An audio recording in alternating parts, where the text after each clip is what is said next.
Magandang araw! Sa video na ito, tatalakayin natin ang ika-15 kabanata ng Florante at Laura ni Balagtas na may pamagat na Pangaral mula sa Magulang, saknong 100 at 77 hanggang 204. Pag-aaralan din natin ang maikling buod, mga mahahalagang pangyayari, tauhan, tagpuan, talasalitan at aral, mensahe o implikasyon na matatagpuan sa kabanatang ito. Simulan na natin. Pangaral mula sa magulang. Pag-ibig anaki aking nakilala, di dapat palakihin ang bata sa saya. At sa katuwa ay kapag namihasa, kung lumaki walang hihinting ginhawa. Sapagkat ang mundo'y bayan ng hinagpis, namamayay, sukat tibayan ang dibdib. Lumaki sa tuwa'y walang pagtitiis. Anong ilalaban sa dahas ng sakit? Ang taong magawi sa ligaya't aliw, mahina ang puso't lubhang maramdamin. Inaakala pa lamang ang hilahil na daratni di na matutuhang bathin. Para ng halamang lumaki sa tubig, dahoy nalalanta, munting di madilig. Ikinaluluoy ang sandaling init, gayon din ang pusong sa tuway maniig. Munting kahirapay mamalakhing dala, dibdib palibhasay, di gawing magbata, ay bago sa mundo'y walang kisap mata. Ang tao'y mayroong sukat ipagdusa. Ang laki sa layaw karaniway hubad. Sa bait at munit sa hatol ay salat. Masaklap na bunga ng maling paglingap, habag ng magulang sa irog na anak. Sa taguring bunso't likong pagmamahal, ang isinasama ng batay nunukal. Ang iba'y marahil sa kapabayaan, nang dapat magturong tamad na magulang.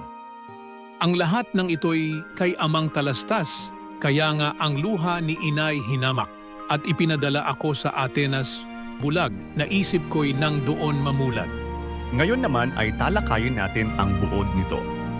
Ang tula ay nagsasalaysay ng pangaral ng magulang sa kanilang anak tungkol sa tamang pagpapalaki. Ipinapakita rito na ang batang pinalaki sa layaw at saya ay maaaring lumaki ng mahina at walang tibay ng loob sa harap ng pagsubok. Pinapaliwanag ng tula ang kahalagahan ng pagtitiis at sakripisyo upang maging matatag sa harap ng mga suliranin sa buhay. Bilang halimbawa, ipinadala si Florante sa Atenas upang matutong magpakatatag at hindi umasa sa luho at pag-aaruga ng magulang. Dumako naman tayo sa mga mahahalagang pangyayari. Ang pangaral ng magulang tungkol sa tamang pagpapalaki sa anak. Pagpapaliwanag na ang bata ay hindi dapat pinalaki sa layaw upang maging matatag sa hinaharap. Pagpapadala kay Florante sa Atenas upang matutong mamulat sa katotohanan ng buhay.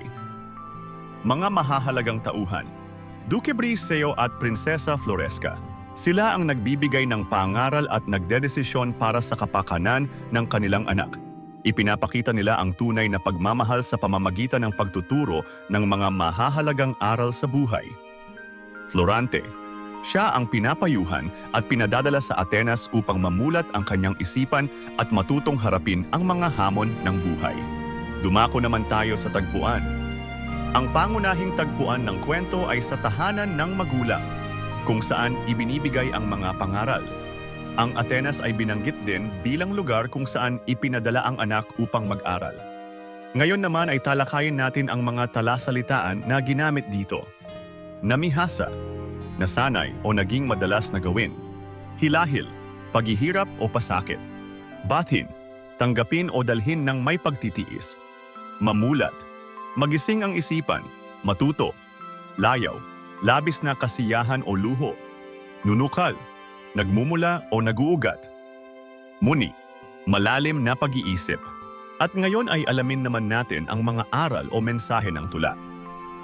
Hindi dapat palakihin ang bata sa labis na kasiyahan at layaw sapagkat hindi siya magiging handa sa mga pagsubok ng buhay. Ang tamang pag-aalaga ay nangangailangan ng pagtuturo ng pagtitiis at paghahanda sa mga hamon ng buhay upang maging matibay ang loob ng bata sa hinaharap. Ang pagpapadala sa anak sa tamang edukasyon at karanasan ay mahalaga upang mamulat siya sa realidad ng buhay at maging handa sa anumang pagsubok na darating. At diyan nagtatapos ang ika-15 kabanata ng Florante at Laura. Pangaral mula sa magulang. Ano ang natutunan mo dito? I-comment mo na ang iyong sagot. Inaanyayahan ka din namin na i-like, subscribe, at i-click ang notification bell para lagi kang updated sa mga susunod naming videos. Hanggang sa muli, maraming salamat sa panonood.